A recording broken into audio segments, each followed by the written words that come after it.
어떤 일이 일어나도 주께서입니다 라는 제목으로 하나님의 말씀 증거하도록 하겠습니다. 사도 바울은 빌립보 교회 성도들을 생각할 때마다 하나님께 감사했습니다. 그리고 그들을 위해 기도할 때마다 기쁨으로 간구했다고 합니다. 왜냐하면 빌립보 교회 성도들은 처음부터 지금까지 복음을 전하는 일에 바울과 함께 동참하고 있었기 때문입니다.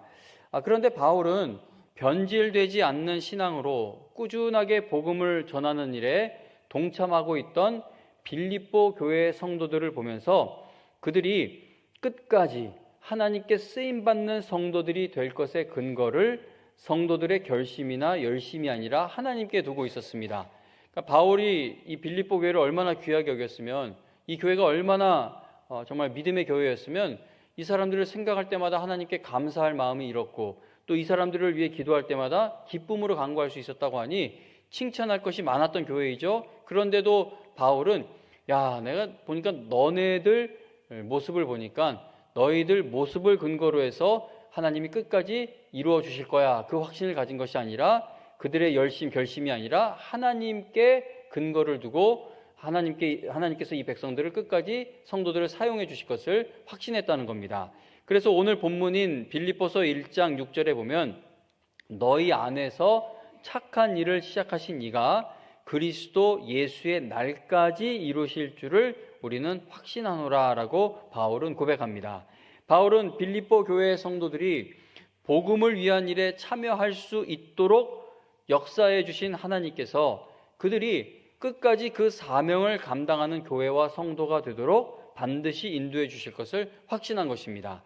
만일 사도 바울이 영광교회를 향해서, 여러분들을 향해서 내가 여러분들을 생각할 때마다 하나님께 감사하게 되며 여러분을 위해 기도할 때마다 항상 기쁨으로 간구하게 됩니다 라고 막 크게 칭찬해 주시면서, 여러분들 교회가 최고입니다 칭찬해 주면서 여러분 안에서 착한 일을 시작하신 분이 그리스도 예수의 날까지 그 일을 성취하실 것을 나는 확신합니다 라고 그렇게 약속을 해준다면, 그러니까 이 시작하신 일을 하나님이 반드시 이루실 거다라는 그 약속을, 먼저 그 약속이 있기 전에 여러분들을 잔뜩 칭찬하고 그 약속을 주신다면 여러분은 앞으로 어떤 일이 일어나게 될 것을 기대하게 되실 것 같습니까?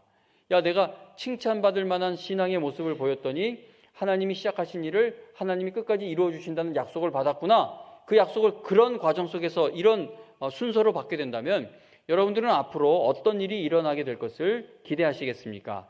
어떤 능력이 충만한 목사님이 이 교회에, 영광교회에 오셔서 영광교회 성도님들이 지금까지 이룬 일들, 그리고 여러분이 지금도 인내하며 이루어가고 있는 일들을 보니까 제가 진짜 너무나 큰 은혜를 받습니다.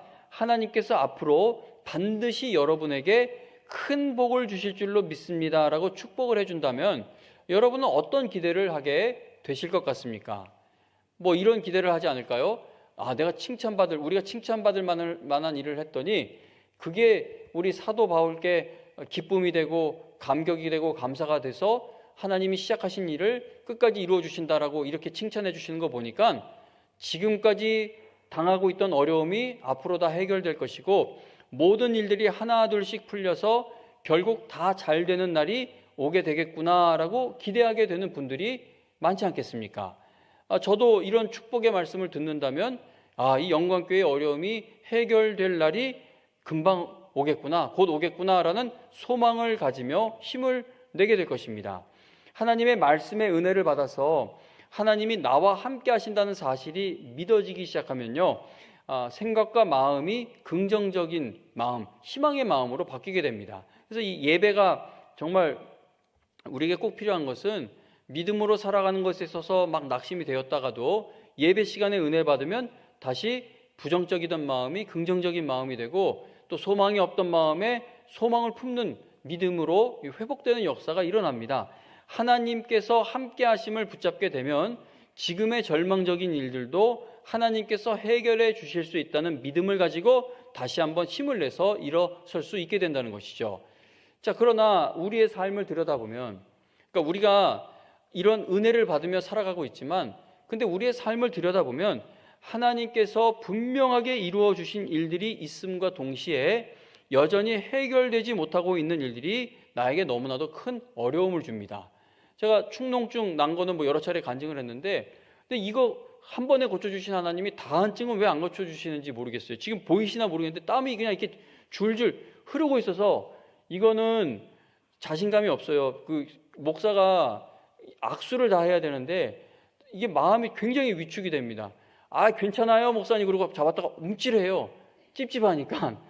그러니까 하나님께서 고쳐주시려면 세트로 고쳐주시면 좋은데, 하나는 고쳐주셨는데 이 하나는 왜 평생 이렇게 가지고 가게 하시는지, 이 어려움을 가지고 가게 하시는지 모르겠어요. 살려주셨으면 건강을 다 회복시켜 주셔야 되는데, 살려주신 것까지는 하나님이 역사하셨는데 이후에 회복이 더딜 때 우리는 마음이 참 어렵습니다. 성도님 여러분, 하나님께서 함께 하심을 보여주는 일들이 분명히 있음에도 나를 괴롭히는 일들도 함께 있는 것을 보게 될 때 우리는 어떻게 해야 하겠습니까? 하나님이 이루어 주신 일들도 있어요. 그런데 그것보다 풀리지 않고 있는 일들이 더 많아요. 그럴 때 우리는 어떻게 해야 하겠습니까? 지금 뭐 한 달, 1년 계속 반복해서 말씀드리는 것처럼 어떤 일이 일어나도 하나님께서 나를 책임져 주신다는 사실을 끝까지 붙잡아야 합니다. 성경의 인물들뿐만 아니라 하나님을 정말 바르게 잘 믿었던 사람들의 인생도 보면은요, 모두가 다 고난이 있었습니다. 그러니까 성경에 그 아버지가 자식을 이렇게 책망하는 것처럼, 잘못된 길로 갈 때 야단을 쳐야 하는 것처럼 하나님께서 우리가 잘못했을 때 이렇게 치신다, 때리신다, 혼내신다라는 그런 말씀도 있어요. 그래서 고난이 왔을 때 하나님께서 나보고 정신 차리라고 하시는 거가 아닐까라는 것을 생각해 볼 필요는 있습니다. 그런데 그런 부분도 분명히 있긴 하지만 성경에 보면 정말 하나님을 바르게 잘 믿었던 사람들도 인생의 고난이 다 있었다는 겁니다. 사는 내내 끝까지 해결되지 않는 문제들도 많았습니다. 끝까지 믿음으로 살았던 사람들은 고난과 슬픔과 문제가 없었기 때문이 아니라 그런 모든 좋지 않은 일들 가운데에도 하나님께서 약속하신 말씀을 반드시 이루어 가신다는 사실을 붙들었기 때문입니다. 그러니까 문제가 없어서 끝까지 믿음으로 살았던 것이 아니라 사는 내내 문제가 많았지만 온갖 문제 속에서도 하나님은 오르시다, 하나님은 반드시 약속을 지키신다, 그 사실을 붙들었기 때문에 열악한 환경에서도 아주 굳건한 믿음으로 나아갈 수 있었다는 것이죠. 빌립보서 1장 6절에서 바울은 너희 안에서 착한 일을 시작하신 이가 그리스도 예수의 날까지 이루실 줄을 우리는 확신하노라 라고 말씀합니다. 자, 바울이 이렇게 말을 할 때 그는 빌립보 교회 성도들에게 자, 이제부터는 어려운 일들이 일어나지 않을 거야. 모든 문제가 앞으로는 해결될 거야.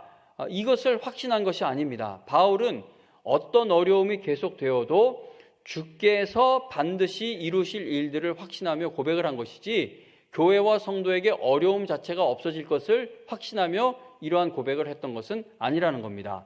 빌립보서를 보면은요, 바울은 빌립보 교회 성도들이 앞으로 마주하게 될 현실적인 어려움이 있다는 사실을 숨기질 않습니다.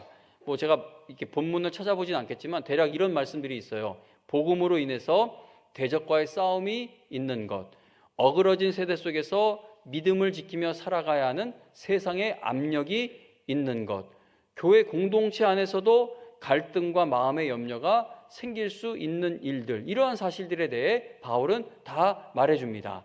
그러므로 바울은 앞으로는 아무런 어려움이 없게 될 것이니 너희가 기쁨을 잃지 말라고 권면했던 것이 아니라 그 여러 가지 상황 속에서 좋은 일이든 나쁜 일이든, 나쁜 일들도 있을 텐데 그 모든 상황 속에서 기쁨을 잃지 말라고 권면한 겁니다. 그러면 모든 상황 속에서 뭐 좋은 일이 있을 때는 기쁨을 잃지 않을 수가 있겠지만 좋지 않은 일이 있는 그 상황에서까지 기쁨을 잃지 않기 위한 비결은 무엇입니까?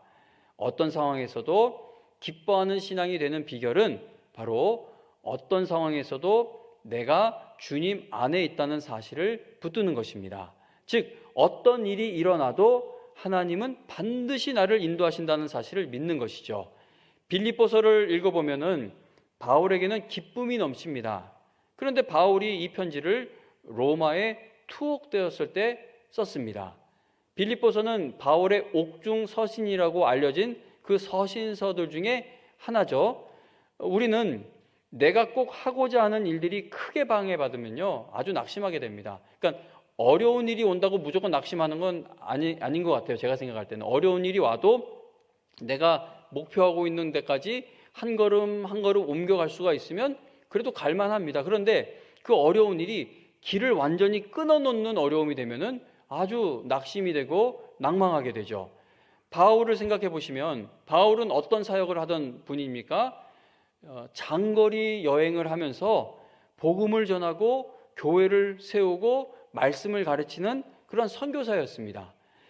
그러니 바울이 감옥 생활을 이제 하게 되는 것은 그의 사역에 큰 좌절을 안겨주는 일이었죠. 바울이 하는 일은 온 세상을 돌아다니면서 교회를 세우고 또 세워놓은 교회를 방문하고 이렇게 복음을 전하고 하는 건데 그 길을 완전히 끊어놓는 상황에 처한 겁니다. 그러나 빌립보서 1장, 지금 빌립보서 1장을 펴고 계시는데 12절에 보시면 바울은 형제들아 내가 당한 일이 이렇게 감옥에 있게 된 일이 도리어 복음 전파의 진전이 된 줄을 너희가 알기를 원하노라 라고 간증합니다. 그리고 이어지는 13절에서 이러므로 나의 매임이 이렇게 감옥에 갇힌 것이 그리스도 안에서 모든 시위대 안과 그 밖의 모든 사람에게 나타났다라고 간증합니다. 그러니까 바울은요, 어떤 일이 일어나도 주께서 일하신다는 사실을 붙들며 기쁨이 넘친 겁니다. 야, 성도님들, 빌립보 교회 성도님들, 내가 이제 한 달 후면은 여기서 추록하게 이 감옥에서 나가게 될 것을 응답받았습니다. 그러니 나는 기뻐할 수 있습니다. 여러분도 기뻐하세요. 그게 아니에요. 앞으로 얼마나 더 갇혀 있을지 모르고 이렇게 갇혀 있다가 정말 좋지 않은 일이 일어날지도 몰라요. 어떤 일이 일어날지 모릅니다. 그런데 그리스도 안에서 모든 시위대 안과 그 밖의 모든 사람에게 나타났다. 그러니까 복음 전파되는 일이 나타났다. 그 일로 인해 바울은 기뻐할 수 있었던 겁니다. 다시 정리해서 말씀을 드려보면 감옥에 갇힌 바울에게 여전히 기쁨이 넘칠 수 있었던 것은 자신이 갇혀 있는 것이 하나님의 뜻과 계획이 이루어져 가는 것을 막지 못한다는 사실을 믿었기 때문이라는 겁니다. 나는 감옥에 갇혀서 어떻게 될지 몰라요. 나는 너무 괴로워요. 그런데 나는 이렇게 괴로워서 내가 해야 할 일을 하지 못하는데 하나님께서 약속하신 말씀, 하나님의 뜻과 계획은 계속 이루어가니 괴로움 중에도 기쁨이 넘치는 신앙이 될 수 있었다는 겁니다. 빌립보서 1장 21절을 보면은요, 바울은 내게 사는 것이 그리스도니 죽는 것도 유익함이라 라고 고백합니다. 바울에게 죽는 것조차 유익함이 될 수 있었던 것은 하나님께서는 그분이 시작하신 일을 반드시 다 이루실 것을 확신하고 있었기 때문입니다. 그러므로 바울은 빌립보 교회 성도들에게 하나님을 잘 믿는 여러분에게 내가 생각만 해도 감사와 기쁨이 넘치는 그 신앙을 가진 여러분에게 앞으로 어려움이 없어질 것입니다. 앞으로는 여러분에게 좋은 일만 있게 될 것입니다. 라는 그런 의미로 너희 안에서 착한 일을 시작하신 이가 그리스도의 예수의 날까지 이루실 줄을 확신한다라고 말한 것이 아니라는 겁니다. 바울은 어떤 일이 일어나도 내가 계속 감옥에 갇혀 있게 되어도 여기서 나가지 못하고 죽게 되어도 그러니까 어떤 일이 일어나도 내가 살든지 죽든지 결국은 하나님께서 작정하신 일들이 이루어질 것을 붙들었기 때문에 최악의 상황에서도 최고의 기쁨을 나눌 수가 있게 된 것입니다. 빌립보서에 보면 바울은 그냥 기뻐할 것을 강조하는 것이 아니라 주 안에서 기뻐할 것을 거듭 강조합니다. 만일 바울이요, 하나님께서 시작하신 일을 이루신다, 하나님은 반드시 시작하신 일을 이루신다라는 이 확신을 좋은 일만 일어나고 나쁜 일은 다 해결된다라는 뜻으로만 이해를 했다면, 그렇게 이해하며 이 확신을 가졌다면 그는 결코 빌립보서에서 이렇게 기쁨이 넘치는 간증을 하지 못했을 것입니다. 사도 바울은 어떤 일이 일어나도 내가 감옥에 갇히고 감옥에 갇혀 있게 될 날이 얼마가 될지 알지 못해도 주 안에서 모든 것을 바라보았기 때문에 감옥 안에서도 기쁨이 넘쳐날 수 있었다는 겁니다. 빌립보서 4장으로 넘어가 보면은요, 빌립보서를 펴고 계시니까 몇 장만 넘겨보시면 4장 13절 말씀, 여러분 외우고 계시는 분 많을 것 같아요. 빌립보서 4장 13절에 너무나 유명한 말씀이 있죠. 내게 능력 주시는 자 안에서 내가 모든 것을 할 수 있느니라. 그런데 여러분 이 말씀은요, 4장 12절 말씀과 함께 묶어서 아멘해야 할 필요가 있습니다. 12절에 보시면 바울은 나는 비천에 처할 줄도 알고 풍부에 처할 줄도 알아. 모든 일, 어떤 일이요? 곧 배부름과 배고픔과 풍부와 궁핍에도 처할 줄 아는 일체의 비결을 배우노라 라고 말합니다. 그리고 이어서 하는 말이 내게 능력 주시는 자 안에서 내가 모든 것을 할 수 있다라고 외치게 된 겁니다. 그러므로 바울의 내가 모든 것을 할 수 있습니다 라는 이 간증은요, 비천하고 궁핍하고 배고픈 상황에서 벗어나게 되는 것만을 의미하지 않고 그러한 최악의 상황에서도 하나님께서 내 인생 책임져 주시고 인도하시니 나는 그러한 자리에서도 끝까지 사명을 감당할 수 있습니다라는 것을 고백한 것입니다. 사도 바울은 앞으로 나를 편안하게 해줄 일들이 일어나게 될 것만을 바라보았기 때문에 모든 것을 하나님께서 이루신다는 믿음으로 나아갈 수 있었던 것이 아니라는 겁니다. 그러니까 우리가 담대한 믿음으로 나아가기 위해서는 하나님이 이 일을 어떻게 좀 해결해 주셔야, 이 일을 풀어 주셔야, 나를 다시 일으켜 세워 주셔야 내가 믿음으로 나아갈 수 있을 것으로 생각을 하는데, 사도 바울을 보시면 그렇지가 않아요.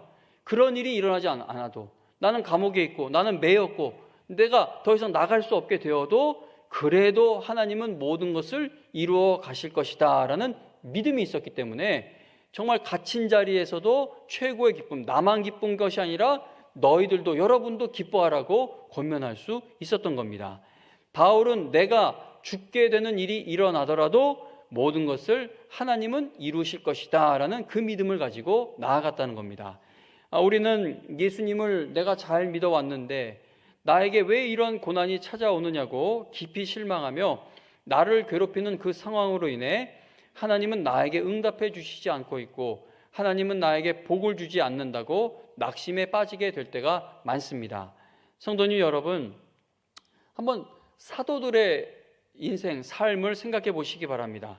우리가 신앙생활을 아무리 잘해도 사도들보다 더 잘할 수 있겠습니까?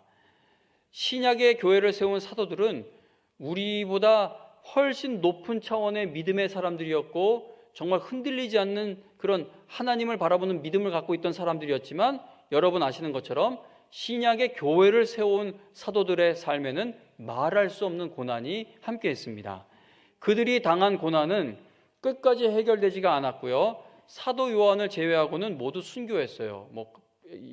주님을 배반한 가룟 유다 제외하고 스스로 목숨을 끊은 그 사람 제외하더라도 나머지 대부분 다 순교합니다. 사도 바울도요, 자신이 겪는 어려움, 괴로움에 대해 성경에 분명하게 기록해 놓았습니다.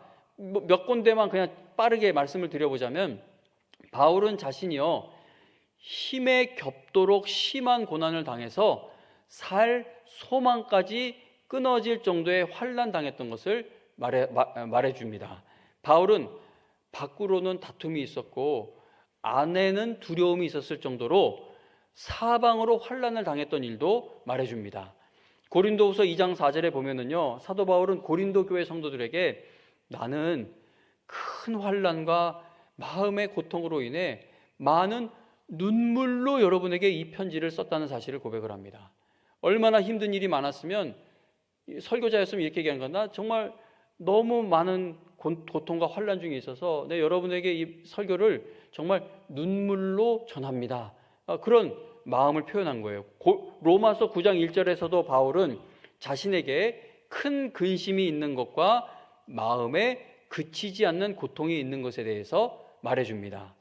베드로전서 4장 12절 13절에 보면요, 베드로 사도가 성도들을 향해 사랑하는 자들아, 너희를 연단하려고 오는 불시험을 이상한 일 당하는 것 같이 이상히 여기지 말고 오히려 너희가 그리스도의 고난에 참여하는 것으로 즐거워하라 라고 말씀합니다.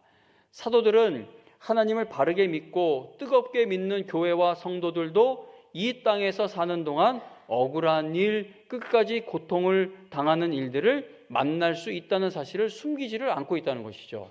그래서 성도님 여러분, 사도들이 자신들의 삶에 대해 이렇게 표현한 걸 볼 때 이런 분들이 기록해 놓은 이 성경의 말씀을 가지고 어떻게 예수님 믿으면 모든 문제가 다 해결될 것이고 모든 병이 다 나을 것이고 앞으로 꽃길만 걷게 될 것이고 그런 메시지가 나올 수가 있겠습니까? 그러니까 이 성경을 기록한 분들의 삶이 이러했는데 그 말씀을 가지고 그렇게 복을 받을 것을 끌어내는 것은 이건 상당히 이 성경에서 말해주고자 하는 것에서 벗어날 위험이 있는 것이 아니겠습니까? 그러니까 그런 복이 없다는 걸 말씀드린 거 아님을 아시죠? 그런데 이 성경의 말씀을 그렇게만 해석하는 것은 그러니 힘내라고 말하는 것은 상당히 이 벗어난 길로 가게 될 위험이 있다는 겁니다. 그러한 일이 있을 테니 힘을 내시고 또 그러한 일이 없어도 끝까지 그 고난이 여러분들에게 들러붙어 있어도 주님도 함께하고 계시니 여러분은 힘을 잃지 말아야 합니다. 그러니까 이렇게 믿음의 줄기를 잡아야 하늘나라 가는 그날까지 주저앉는 신앙이 되지 않을 수 있다는 겁니다.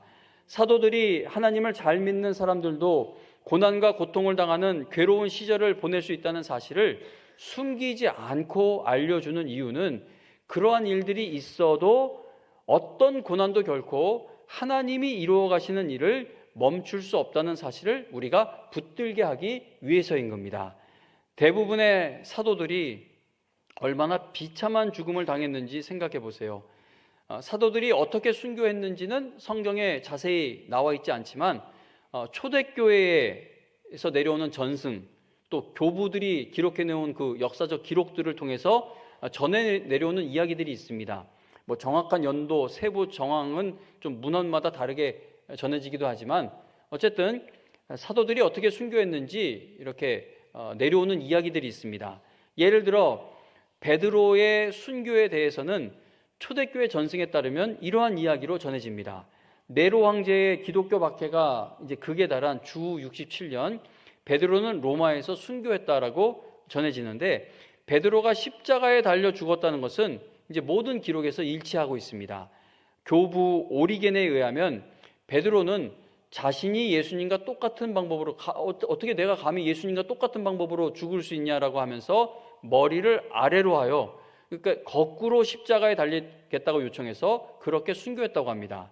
그런데 베드로의 아내도 이제 죽임을 당하는데 베드로의 아내는 베드로가 죽임을 당하기 몇 시간 전에 처형당했고 베드로는 죽기 전에 행한 자기 아내의 설교와 그녀의 천국행에 감사하면서 오 주께 기억함을 받을이여라는 말로 아내를 위로해주고 격려해 주었다고 합니다.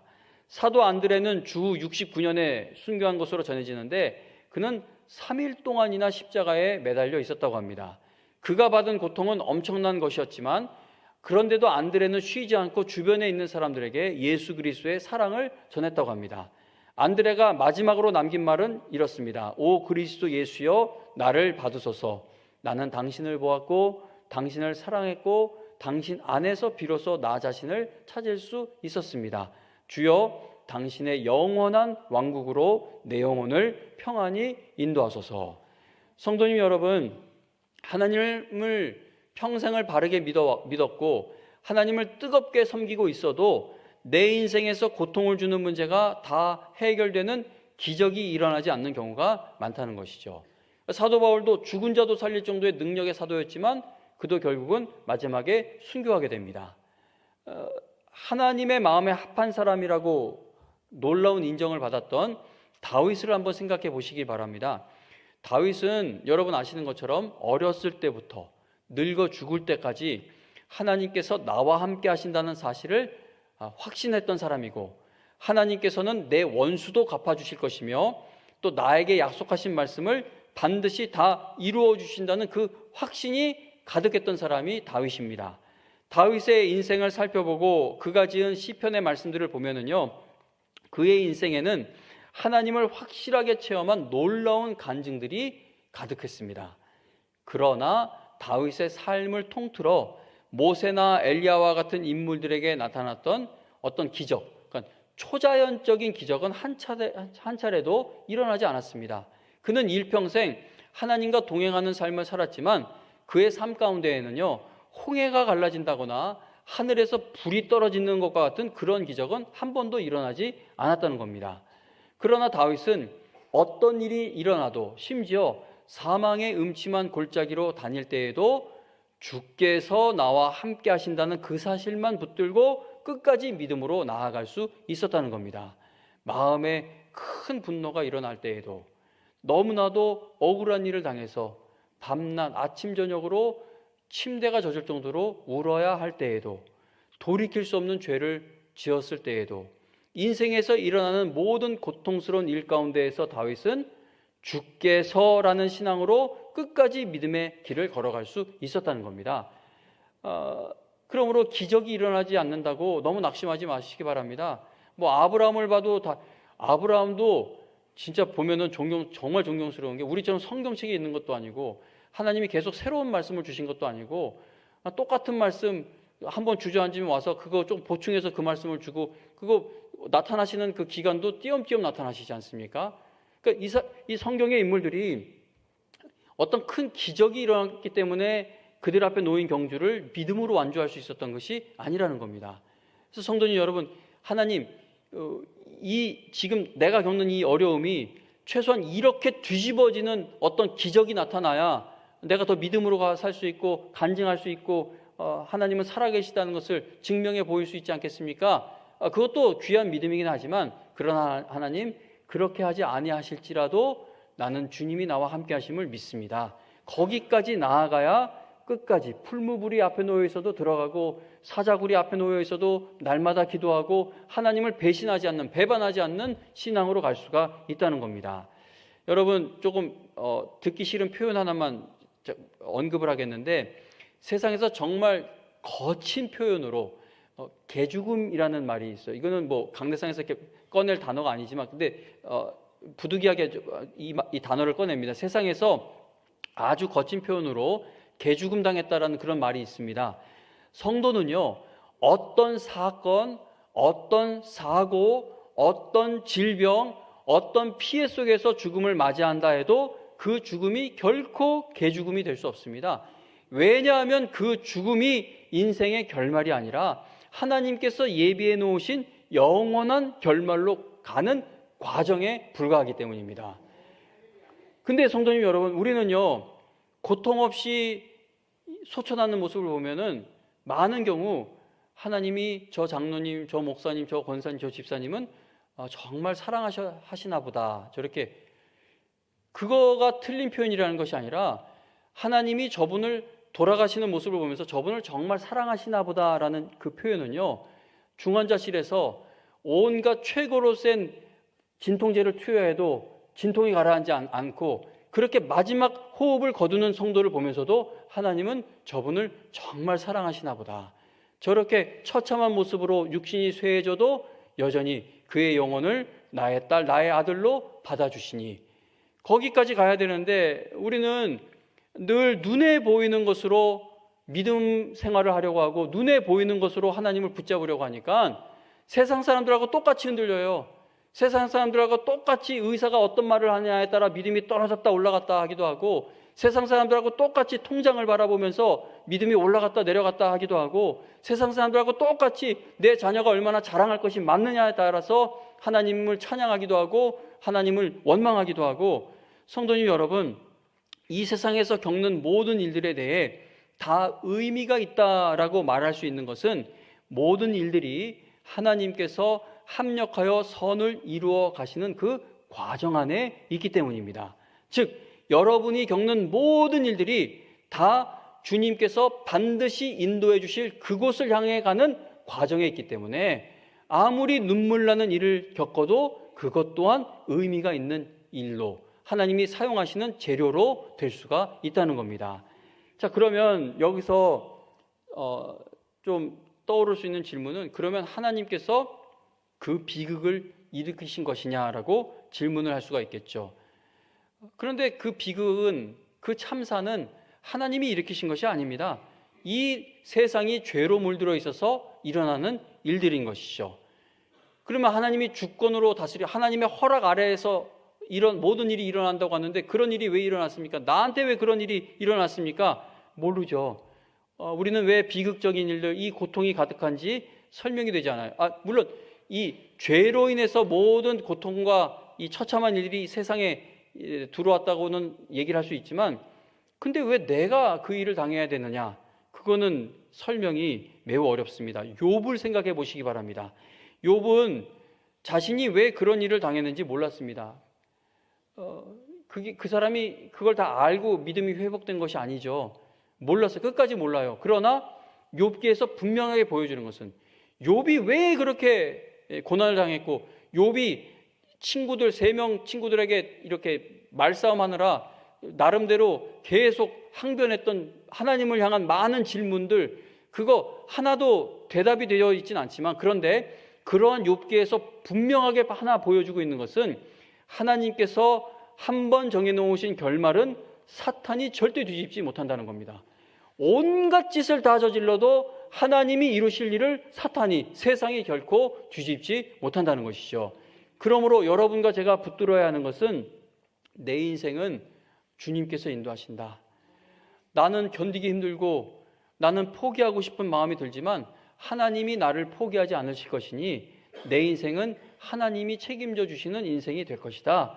이걸 붙들면 가질 수 없었던 것 같았던 믿음도, 회복될 수 없는 것 같았던 믿음도 하나님께서, 성령께서 다시 회복시켜 주시는 역사가 일어나게 됩니다. 성도님 여러분, 이 하나님께서, 주께서라는 사실을 붙드는 신앙이 왜 중요합니까? 왜 중요할까요? 생각해 보시기 바랍니다. 평생 신앙생활하면서 가지고 있지 않던 고백이, 교회는 수십 년 다니는데 이 주께서라는 이 신앙의 고백이 없어요. 평생 가지고 있지 않던 고백이 죽음 앞에서 갑자기 생겨날 수 있겠습니까?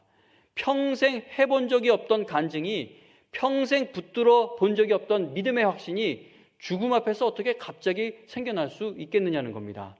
그러므로 성도님 여러분, 우리는 삶의 모든 자리에서 이 주께서를 붙드는 신앙의 거룩한 연습을, 훈련을 받아야만 한다는 겁니다. 세상 것에 소망을 두고 자랑하지만 죽음 앞에서는 다 소용없어져요.